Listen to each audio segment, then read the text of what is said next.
I speak best when I do some storytelling, because everything I do and everything I teach comes from my own personal experience. So I'm going to start with a story of my life, and then we'll really get into it. And why it's such a pleasure that Jackie invited me to speak today as part of the IANDS community is that one thing that's true about near-death experiencers and people in that community is that you are spiritually independent. That something happens in that event that you have direct experience of reality.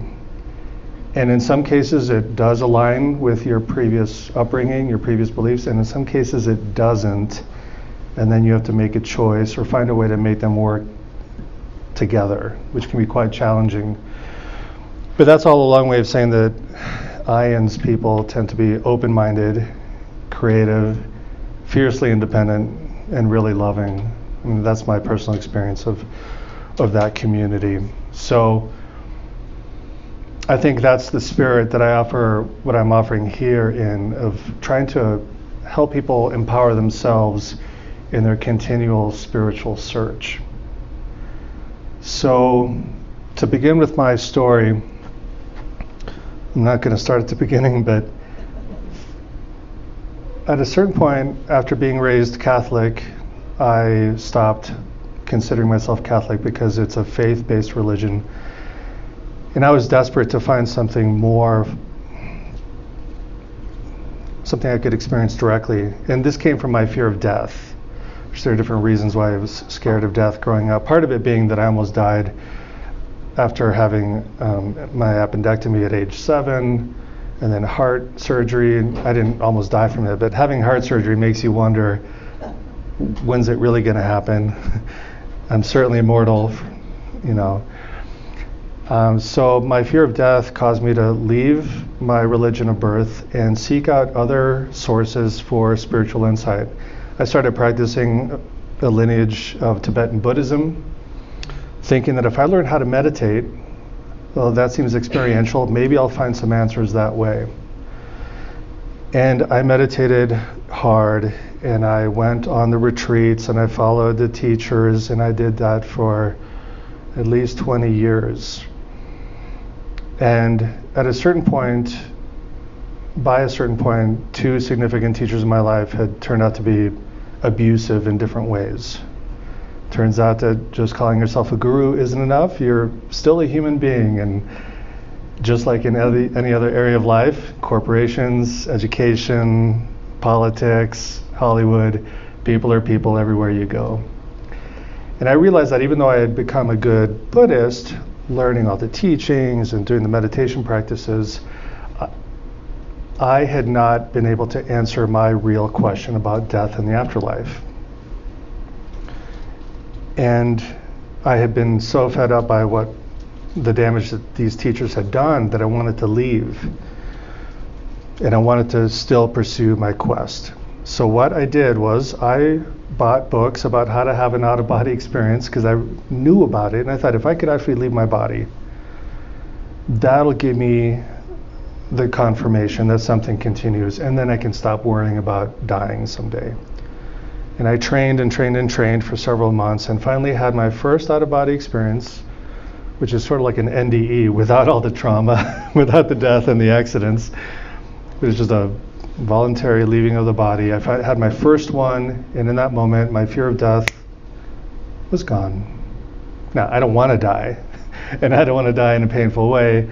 I don't look forward to death, but that constant anxiety that I'd had all my life about death was gone, and I continued having OBEs. And that first OBE was what gave me the confidence to tell one teacher in particular. I met with him in person. I said, I'm done.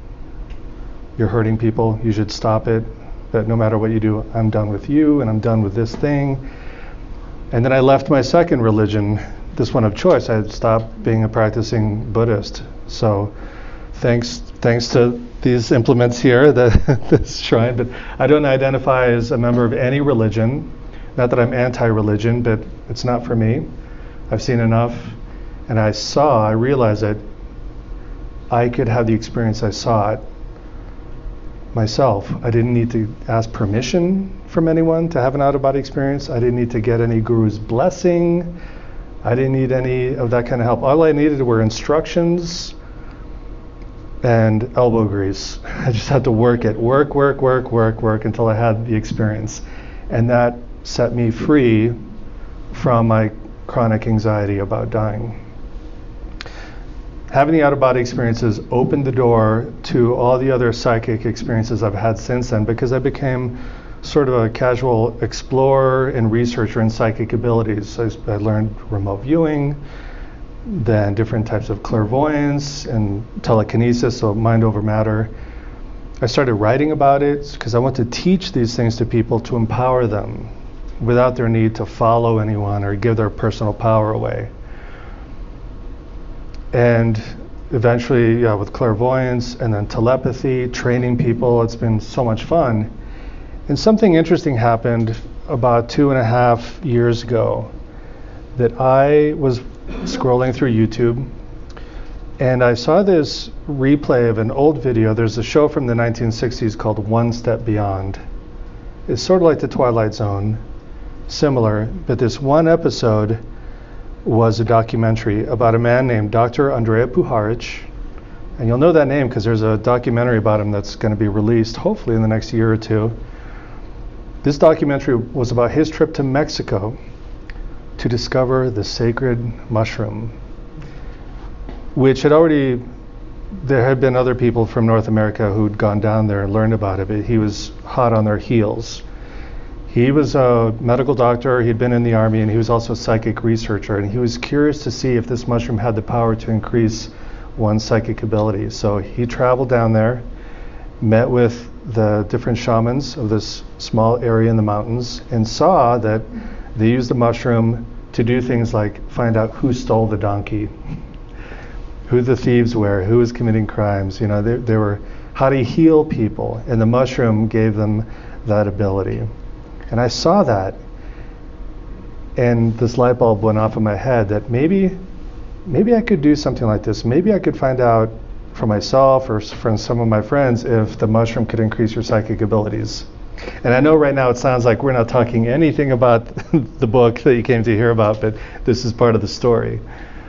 So I designed a study that would last a year, and in the first 6 months, some of my friends and I would microdose 2 different mushrooms, psilocybin, the psychedelic one, and Amanita muscaria, which some people call psychedelic, but it's more of an inebriant. So we microdosed for 6 months, and I gave them ESP tests. So every week in those 6 months, they had to do 3 or 4 different ESP tests, and I had to take the test too.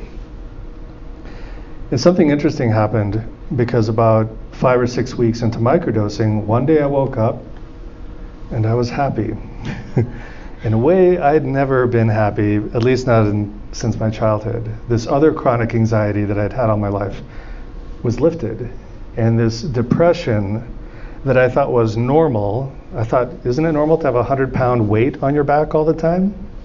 That's how I felt since I can remember, and it had evaporated. And I had done some reading about the benefits of psilocybin, but that wasn't my focus. I was focused on, does it make you more psychic? But this was such a gift that the psilocybin lifted me up that way, and I started paying more attention to it. The 6 months of the study were over, and that was the portion that my friends were participating in, and I had been left with all this mushroom material because I had to grow the mushroom myself. At that point in time, Denver had only decriminalized the mushroom, and it was still illegal throughout the rest of the state. So I didn't have a source. So I learned how to grow it and grew it at home, and I had all this leftover mushroom material. And I thought, if I don't take this opportunity and take large doses and see what that does to my psychic ability, I'll regret it in the future. But there was a problem, because the only other time in my life I'd done psychedelics was in college, when someone had given me a little plastic baggie full of mushrooms, and I just slapped it onto a peanut butter and jelly sandwich and went out for the night. And had a horrible experience. One of those experiences where you say, I will never do that again for as long as I live, right? Maybe some people have that experience with tequila. I see a hand up there. Yeah. But now here I was, a fully grown adult with some decriminalized mushrooms in my hand thinking, could I do this? So I did my research, and for the next 6 months I took my psychic tests using psilocybin, Amanita muscaria, again, LSD, LSA, which is sort of a cousin, an organic form of LSD, which I don't recommend. And the final test was with smoking DMT, which I learned how to extract. And those of you who are interested in DMT, my book has step-by-step instructions with pictures how to extract it safely at home, right? Because finding the instructions on the internet is kind of iffy. So the final test was with the DMT. I started with the psilocybin, and already I was starting to have some interesting experience during the trip. And before I go on, I think some of you might be curious about the kinds of psychic tests we were doing. One of the tests was telepathy. And so I brought 4 minutes of video. I videotaped myself while I was being tested for telepathy. So I'm just going to play this for you. My wife is the sender. She has a target. She's sitting across the room behind me, sending me an image. And I'm just trying to pick up on it. And what you see here, there'll be 2 scenes. I'm tripping hardcore, both of these. And it's my prior meditation training that I credit for helping me hold it together to do these tests. So I'll just play this and then we'll keep going. I just want to give you a flavor of my story. Okay, you ready to start? Ready. Okay.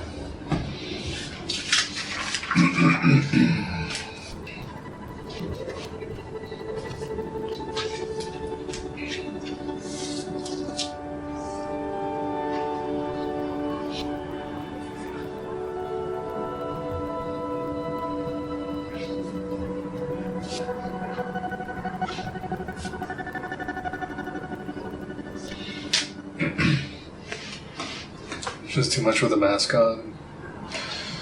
Too many images.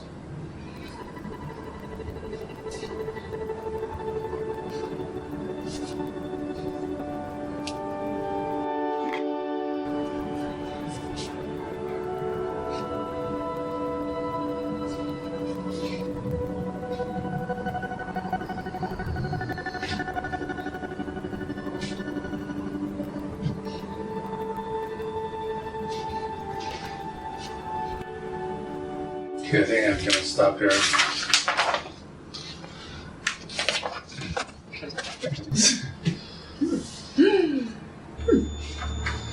Oh wow. Okay, so that was.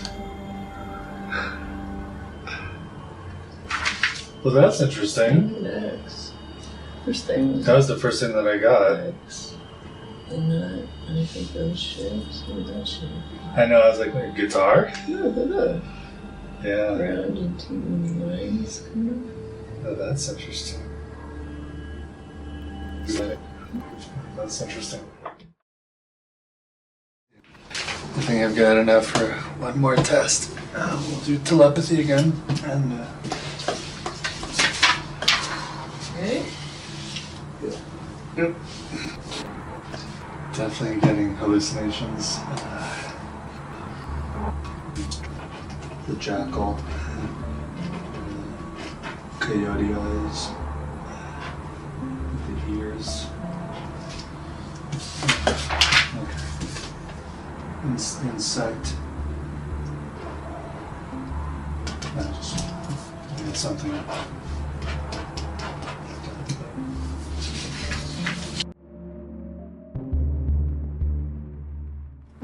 Yeah, it's not like a insect.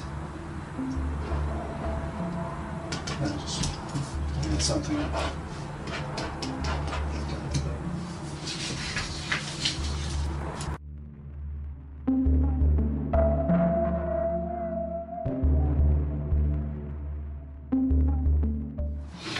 Ready?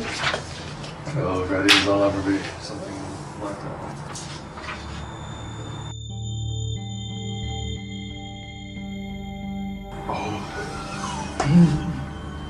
Yes! yes. Are you shocked? Yeah. Okay, that's the target. And first I So here's like the jackal, the eyes, nose, and ears. But I knew that was hallucination. Then I started drawing what I thought was maybe an insect. You can see through the paper, an insect, and I kind of pretended that. So I think that's garbage. And then I started drawing this, which reminded me of the crown from like over a month ago. I don't know, I can't do time right now. And then this image followed after, but it was sideways. And this is the strongest match for, there's a lot of embedding images in the video. Oh my gosh.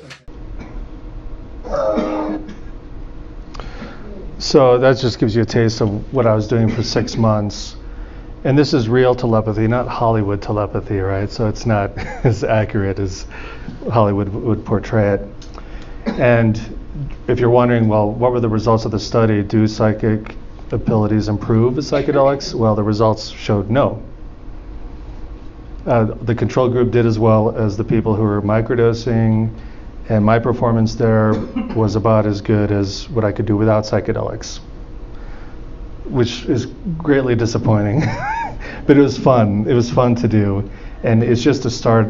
You know, there could be other studies that go even deeper. And maybe there's some tweaking I need to do. It's for a different conversation, but there are things I noticed that I could have done differently, or I could do differently next time to really tap in a little bit better. But what happened was when it was time for me to take the LSD, it was my first time using LSD, and I didn't know much about it. So after 3 or 4 hours we're in, it felt like it was going down. I thought, okay, I'm finishing my trip, and I'd done my ESP tests. And little did I know it was just getting started, because LSD lasts a lot longer than psilocybin does. And I didn't know what to expect. I thought, okay, I'm just going to lay here and hallucinate and feel some feelings. But the first thing that happened was suddenly I found myself sitting in an old building, and it felt like 100 or 200 years in the past, sitting in a chair at a table, and there was a window in this stone wall in front of me, and I heard a rifle shot. And the bullet came and struck me in the chest and killed me. And I experienced death. And as soon as that happened, this other type of anxiety that I've been living with, of like feeling pursued, or am I going to get in trouble, someone's coming after me, lifted. I realized, oh my God, I just had a spontaneous past life regression. I've never done one of those, never looked for it, never really interested in it, and it happened. And it relieved that anxiety. Then something else entirely different happened. Then I saw this vision in my mind's eye of 2 people very close to me who I love very much, who are in a horrible relationship and have a lot of unspoken hurt between them. And I could see them clearly, and I could see through their skin and see their energy channels. And then I just received this information of a ceremony I could do for them. Now, I'm not a shaman. I've never been trained in shamanism. But something told me I needed alcohol and my drum, and then I also asked for a bowl. And my wife was in our condo, so I said, honey, when we moved in years before then, the previous owner had left a small bottle of alcohol in the back of a cabinet, and we just left it there. I never thought about it, but suddenly I was like, honey, in the back of that cabinet, third one over, there's a little bottle of alcohol, grab it. I just knew, which if you've done psychedelics, you know that kind of clear thinking sometimes is not so available. But I just knew, and I said, please bring me my frame drum and bring me a bowl. And I just knew to do this ceremony in which I took the alcohol in my mouth and I visualized them, and I sprayed the alcohol out toward them as if to cleanse their energy. And the bowl was pretty much just to catch my spit and catch the alcohol. And then drumming, sending them love, sending them clarity, all that. I didn't know how to do this stuff. But somehow in the LSD state, the psychedelic state, I just knew. And then the third thing that happened was something that I'd hoped for in all those years of training in Tibetan Buddhism. You know, if you train in that tradition, you're hoping for the best, right? Liberation from suffering, the E word, I don't like that word, the enlightenment word, I think it's very problematic. But you're looking for that kind of, and the teachers describe it in the liturgies and in the teachings. What is it to have unbounded compassion and wisdom, and what is the ultimate purity of reality and spontaneous presence of awareness? All these words are just words. But during my journey, I experience it. It's like, this is it. This is it. And I'm not claiming enlightenment, and I'm not certainly not enlightenment right now, but that window opened up where I could experience that which can only be experienced beyond words, beyond language. And it was because I'd done that studying and meditating on it that I knew what it was that I had experienced. I'm like, this is it. This is what all the teachers talk about. And of course it faded. But I thought, this is amazing. Journey continued, and the rest of the year continued, and I never forgot that. And of course I had to let it go right away, right? My ego wanted to hold on to it, but it couldn't. And I'm trained well enough to know how to let go and acknowledge that state was temporary. But it was, once you see the view, you can't forget it. And it informed my meditation practice after that. So even though I'd stopped identifying as a Buddhist, I love meditation. I continue meditating, although I don't use any of the rites or rituals that are part of the tradition because they're triggering for me. So I use non-religious meditation. So the formless meditations that anyone can practice, no matter what their religious affiliation is. I started watching videos looking for more information about psychedelics, giving you access to the awakened state. And I found this man named Lama Mike Crowley. He's a Welshman, but he's a Lama in the Tibetan Buddhist tradition, and he wrote this book called Secret Drugs of Buddhism. He translates ancient languages, and in several YouTube videos he talked about how in these ancient liturgies they describe the different plant substances the practitioners would use to achieve that state. Because if you attend any of the Buddhist groups these days publicly, they're not serving psychedelics. But after I heard him speak several times on YouTube, I read this book, and it was confirmation for me. So in this photo, you're seeing some typical, they're tantric instruments. So in the Vajrayana tradition, the Tibetan Buddhist tradition, you use music as part of the ritual. That's a Vajra on the left, or a Dorje. It represents the indestructible nature of mind and consciousness. And here's a little silver metal bowl that represents a skull cup, because in the ancient days in India, the yogis would live in charnel grounds where they would leave the dead to rot or to be burned. And so tantric practitioners would practice there because they would be left alone, and they could do all their practices, which were rejected by most of society.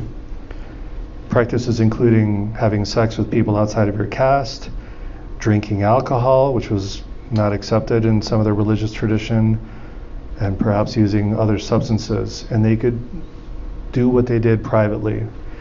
And so it's said that they would saw off the top of the dead people's skulls to hold their magical elixirs. Now, while I had been trained in the tradition I was part of, we used watered down liquor in our little bowl, so that when we did our ritual, we'd use the liquor, which was presumably blessed by the guru, so it's supposed to have some sort of power to it.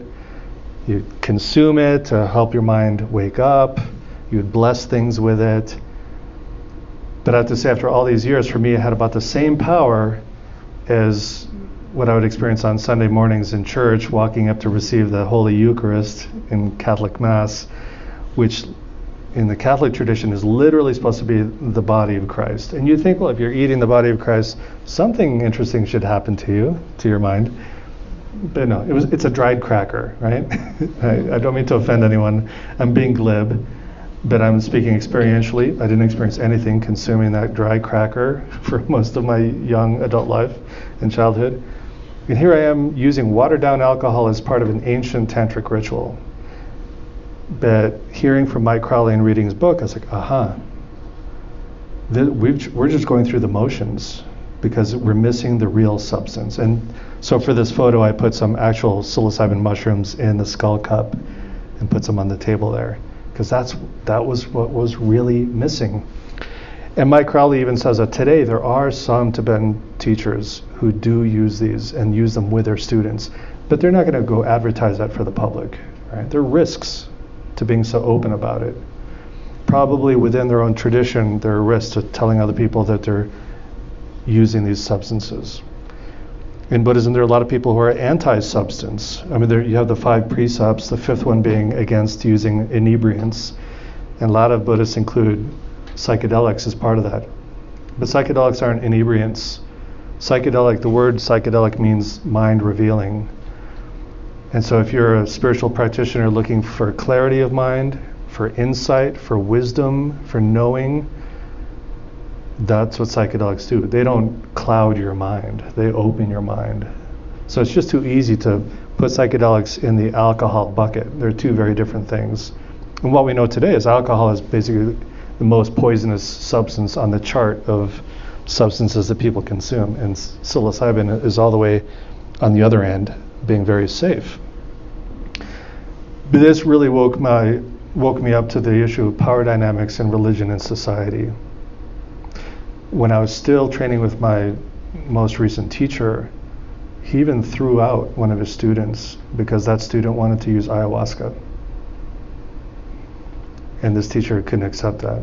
Like, for this teacher, he needed to be the source of people's awakening. They had to follow his teachings, do his practices. Anything outside was basically a threat to him. And I think that's what happens with any major religion, that if people could actually wake up on their own, have their own access to spirituality, to spirit, to God, whatever language you want to use, to have your own access means you are no longer giving your personal authority and power to people in leadership roles in religion, right?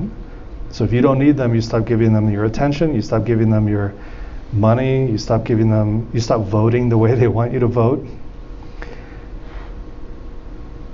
I don't think I have to go deeper into this, but in religion and in modern day politics, there's a struggle for the control of people's consciousness and the way they think, right?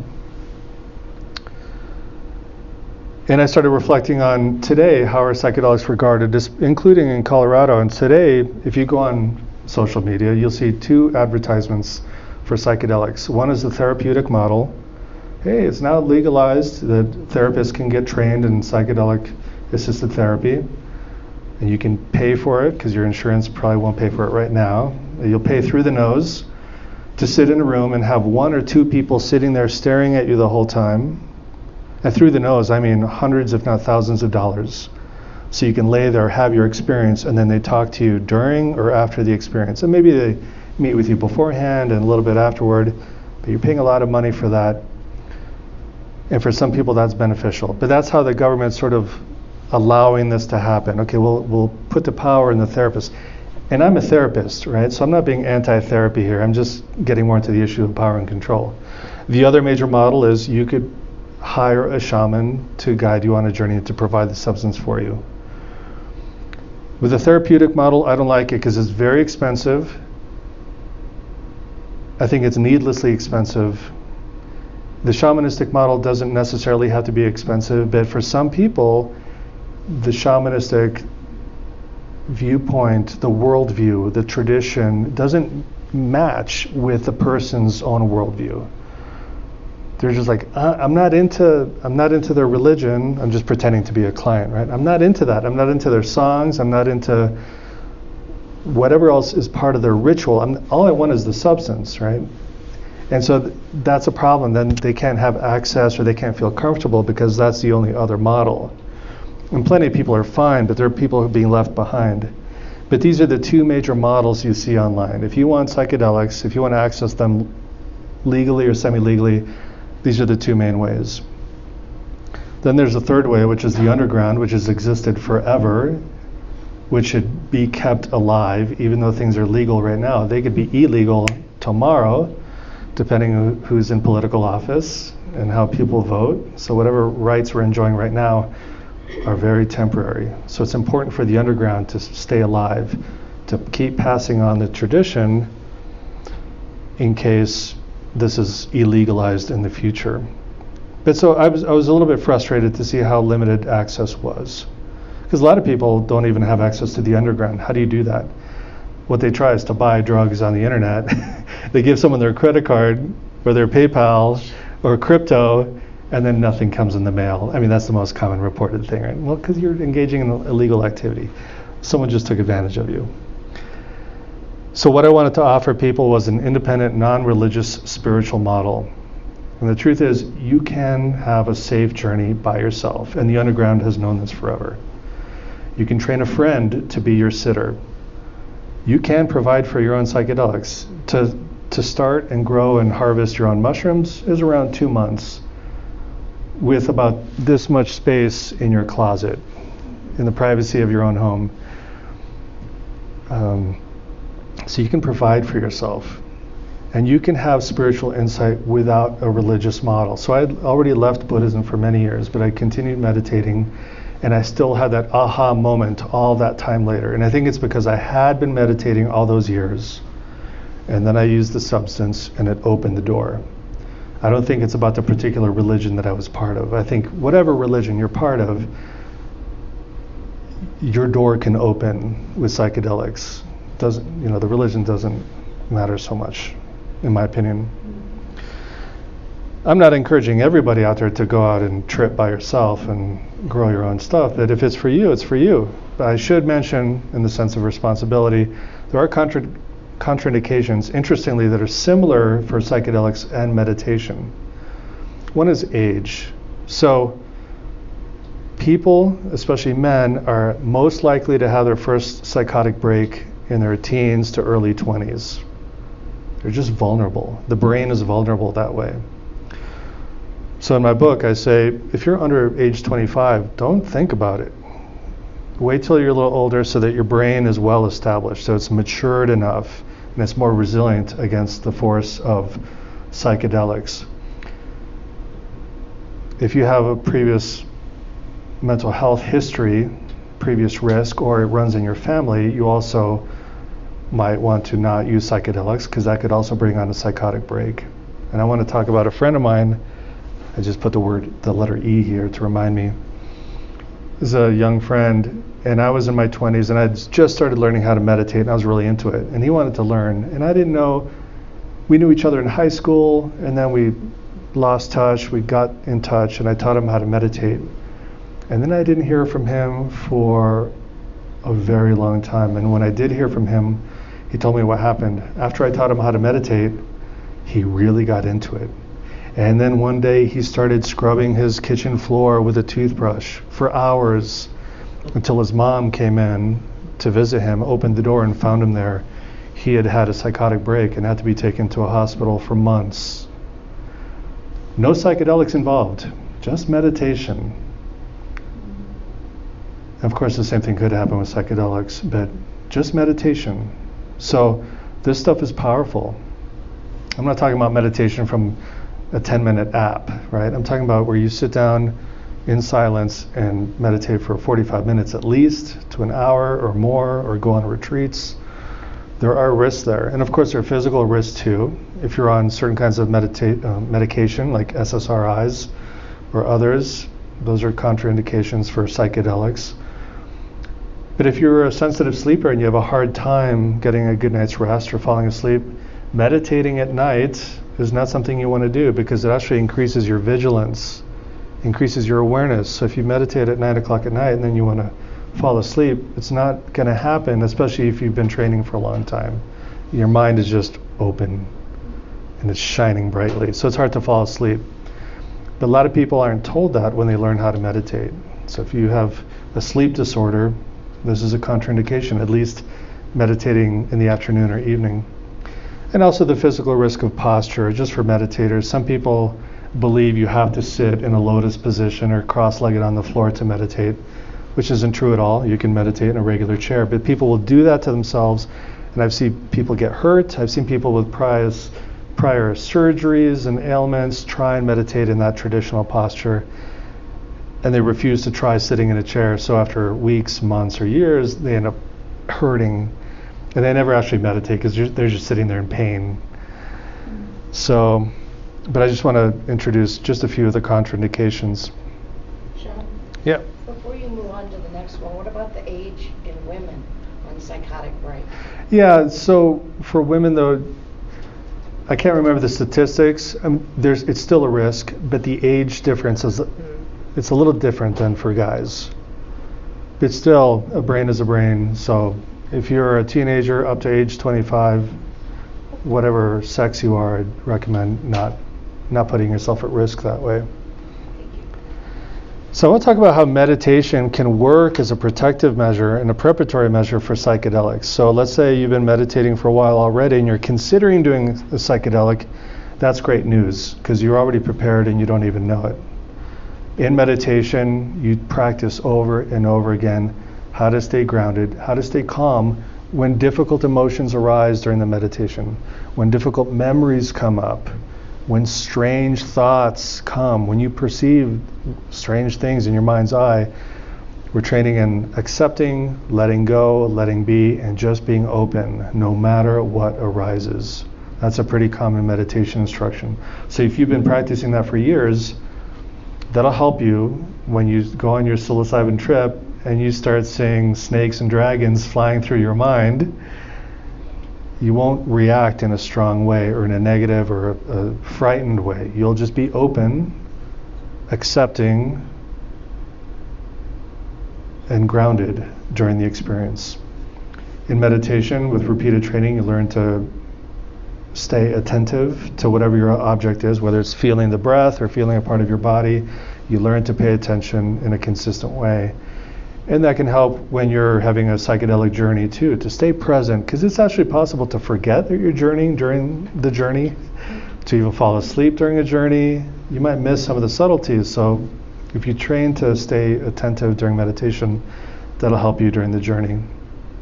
Again, being open to new or strange emotions or things you see. An enhanced capacity for delayed gratification. Now this one's more subtle. In meditation, sometimes it's just a horrible experience, but it's just over and over again being open to whatever rises, and you're hoping for something to occur for you, spiritually speaking, in time. So you learn patience. I've heard people have disappointing experiences with psychedelics, like, I wanted this thing to happen, it didn't happen, or it wasn't as strong as I wanted it to be. Basically, training as a meditator is a maturation process. You learn patience, you learn acceptance, which maybe without that training, or if you're a younger person, you want the result now. I want this to happen today. I want this journey to be the one that answers all my questions. But meditating teaches you that life doesn't work that way. Enhanced capacity for self-inquiry, enhanced resiliency and emotional self-management. So there are different meditations. Some can increase your level of happiness or feelings of compassion for others or for yourself, which is really important because during a journey, you could start to go down the drain and start to have a bad trip, right? Fear, anxiety, confusion, profound sadness. But if you've been meditating for a while, you know how to grab the stick on the airplane and pull it out of that dive and bring yourself back up. So you have more capacity for monitoring and managing your own emotions. A flexible sense of self, like what is the self? In meditation, you start to see that what you see in the mirror isn't really all of who you are, which is really important because your sense of self can dissolve in a very powerful way with psychedelics. And if you're not used to that, if you're not used to experiencing the dissolution of self, that can be pretty upsetting or frightening. And that's why a lot of people think about psychedelics with end-of-life anxiety. If you have a diagnosis and you're scared of death, psychedelics are a beautiful way to prepare for that. They help you. It's like a dress rehearsal for the dying process. You feel uncomfortable. You start to see things that aren't in the room. Your sense of self starts to dissolve. So practicing that on the psychedelic and all the beautiful spiritual messages you can get helps you prepare. And a lot of people are able to relax and let go, and they're more accepting. They come to acceptance of their own mortality. A capacity for not knowing. So meditators understand that when you sit down at a session, you don't know what's going to happen during that meditation session. You're just waiting, getting ready to be open to whatever. Same thing during a psychedelic journey. Then the capacity to know. If you meditate for a long time, you start to understand all the habitual ways your mind operates. First I think about that, then I think about that, I think about my dad, I think about my high school girlfriend, then I think about my car, then I think about lunch. And somehow they're all linked together. We just know, oh, this is what my mind does.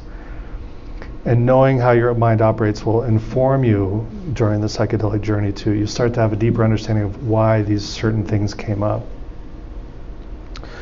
Meditation is a beautiful way for setting your intention, considering, why do I want to do this? Why do I want to trip?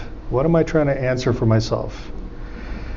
And it's not so much meditation, but it's the art of thinking. It's like sitting quietly and thinking deeply is becoming a lost art. It used to happen more often because people didn't have ways to distract themselves. People didn't have mobile phones, or even before TVs or radios, people would sit and think.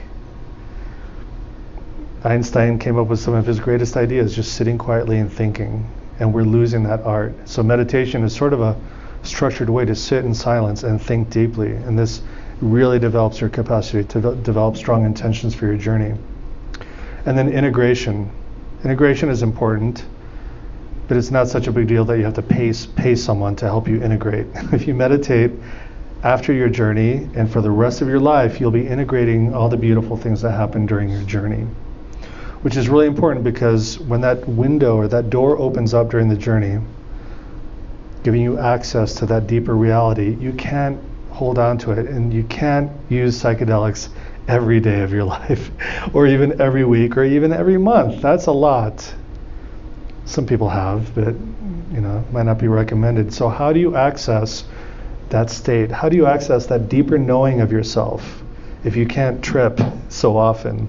Well, meditation is a way to link up with that memory, because it's still in you. That knowledge, the wisdom, the openness is still in you, and meditation is a way of remembering and recalling the lessons that came to you during your psychedelic journey. Boulder has a pretty big spiritual scene, lots of groups, lots of therapists, lots of psychedelic groups.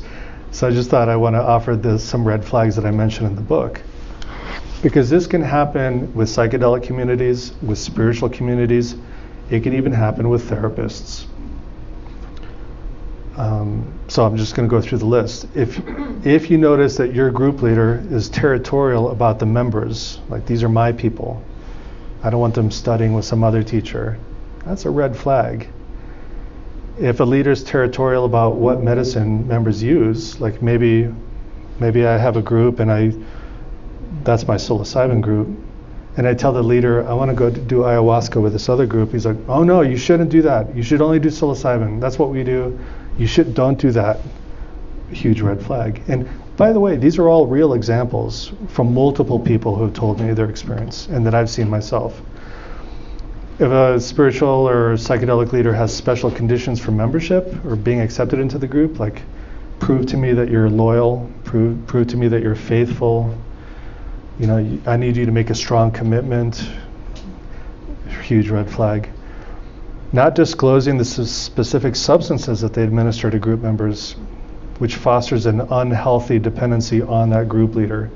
I mean, I know people who fly to California to be with someone who mixes their own special blend for each person.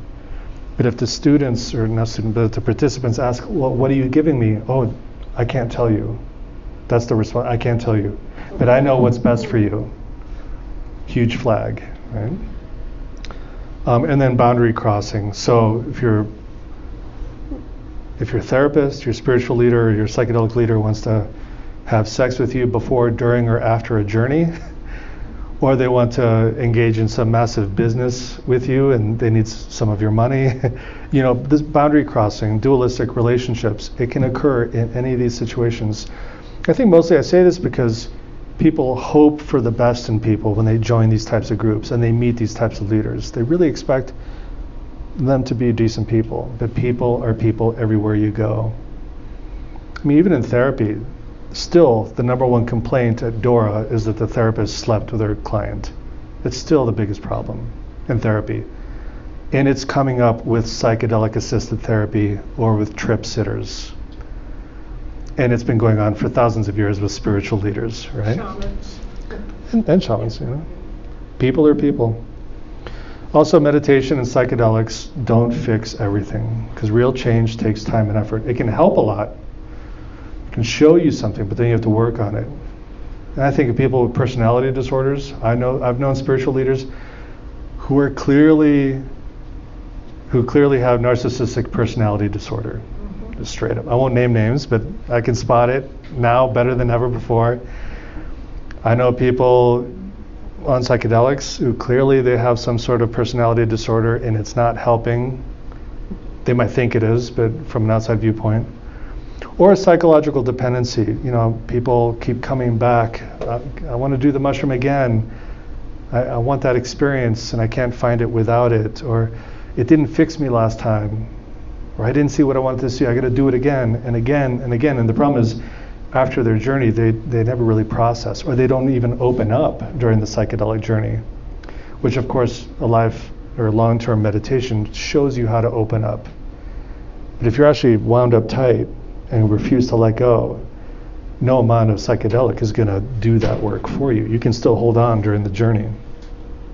I just want to make a side note about cannabis, because in my book I discuss how to journey with cannabis. You can have a psychedelic journey on cannabis, depending on your body type too. Some people, cannabis is an upper, for some it's a downer, and for some it's a psychedelic. And if that works that way for you, and you have to be very, very mindful. So lying down, so not doing it socially, but lying down, using a certain amount, and learning how to look at your own mind, which meditation teaches you how to do. I have had visual hallucinations just on cannabis, and it didn't have to be a special blend of any type. It's just good old sativa, right? And then extracting DMT. So I wouldn't say DMT is so useful to have a profound spiritual experience per se, like LSD or psilocybin can offer, at least smoked DMT. DMT is an ayahuasca, so that's a different kind of experience. But with smoked DMT, it's a 4, 5, 10-minute journey at the longest. It is a rocket ship, and you have no control. Like, there's no exploring. You are, and that's with a breakthrough experience. You are taken somewhere, and you have no choice, and you can think about it afterward. But still, for those who want to explore DMT, because what you do experience is profound, and it does leave you thinking for a good long time. I'm just saying the window is quite small, but it does leave you with a lot to think about. And then again, growing psilocybin mushrooms, you can grow your own in 2 months, and you'll have more than you need for years to come, or at least for several journeys, right? And so there are instructions for extracting DMT and for growing mushrooms in my book. So I just want to say something about, I have created a set of meditation practices that are for anyone from any background. But of course, I'm heavily influenced by my Buddhist training. And it's over 50 practices, and in the end, they culminate in a practice. Have you heard of the rainbow body? Yeah. The real one, not the New Agey one, but in Tibetan Buddhism, in the Dzogchen tradition, and it's been witnessed by people where at the time of death, your body dissolves into light, or it disappears, often just leaving your hair and fingernails. Well, in my training that I offer people, and it's an online guided program, you actually learn the technique, which you cannot find in a book. They talk about it vaguely, but if you want to learn it, and I'm not teaching the rainbow body, I'm not a Tibetan Buddhist teacher, but the reason I include it here is because it shows you the body's relationship to light and consciousness. And I think of it as a way to have hallucinations without psychedelics, because you use your eyes and you use light a certain way, and you start to see. So the image on the right is taken from one of the secret temples in Tibet, the Lakhang temple, and there are a lot of images like this of yogis with these colored lights around them, and they're doing the practices for the rainbow body. So I show people how to see those images in their eyes. So it's like, it's not out there, it's in here, it's in this in-between space. But just to show that there are many ways to have a psychedelic experience without psychedelic substances. So don't do this practice if you want to have the rainbow body, because that's just something that happens when you die, right? Of Because if you watch some YouTube channels, they're like, we'll activate your rainbow body, you can have it next week. It's like, okay, this means you're dying, right? But it means different things to different people. I'm being kind of a brat here. So I just wanted to put out that teaser. I can't say much more about it because there's a lot of meditation preparation that's part of the training, and this is sort of like dessert at the end. So that's all I have to say, and we could do some Q&A if you want. We'll take a break. Okay, we'll take a break. Yeah. Mm-hmm.